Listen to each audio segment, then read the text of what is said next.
Welcome to Pennsylvania in Focus. I'm Anthony Hennon. Today we are talking about the impact of artificial intelligence on elections. Joining me today is a Center Square's Pennsylvania editor, Kristen Smith.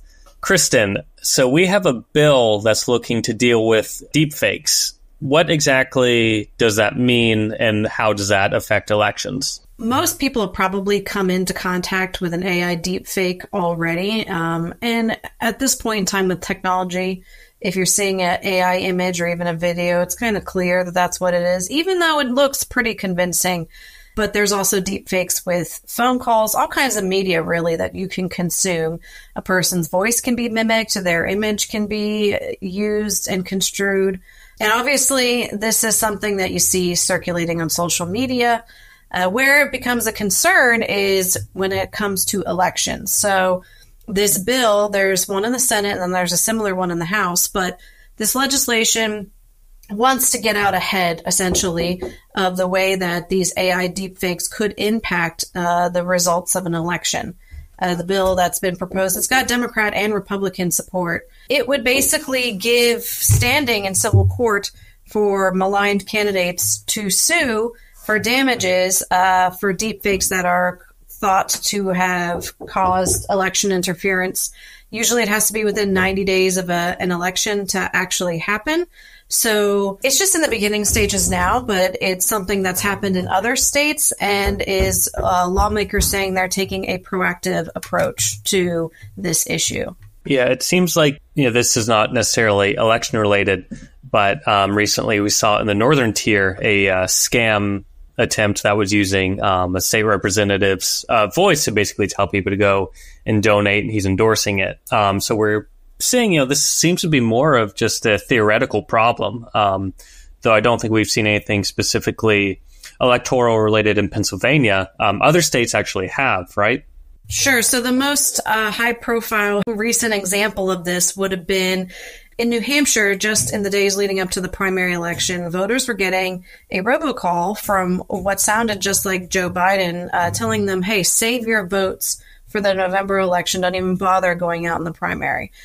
So obviously, this might have been convincing to some people. I think a lot of people knew that that was not a legitimate call, but still, it shows the power of what people can do. And this would be something that would be considered having a negative impact on the outcome of the election.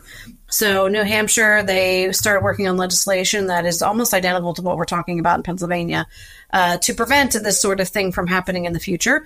As I said before, there's in addition to New Hampshire, there's 13 other states who want to take this action, and the federal government is considering regulating this more heavily so that it becomes it gives basically a framework for everybody about how to deal with this, because certainly AI deepfakes aren't going anywhere, and I think many people would agree that their use in elections doesn't normally have a good purpose behind it. There would be some exceptions in the civil suit in the sense that if a candidate had given permission for an AI generated image or video or, voicemail to be used, then they couldn't be sued, but it would have to be written and expressed very clearly that they had given their consent. It's hard to imagine a world in which that would happen. And the level of fines around this issue, you could pay as little as $15,000 for a local candidate, as much as $250,000 for a presidential or congressional candidate. State candidates are $50,000. So it's definitely not a small price to pay for getting caught doing something like this. And what federal regulators would consider doing is giving every state a way to deal with this and kind of get ahead of the game, just like they want to do in Pennsylvania. Well, we'll see what happens next. Kristen, thanks for joining us today. Listeners can keep up with this story and more at thecentersquare.com. Some people would call him a loser. He ran for state office. He was beaten. He started a business. He failed. He ran for Congress. He lost. He was nominated for vice president. He lost again. But he knew only those who never tried are the real losers. And Abraham Lincoln was no loser. Persistence. Pass it on.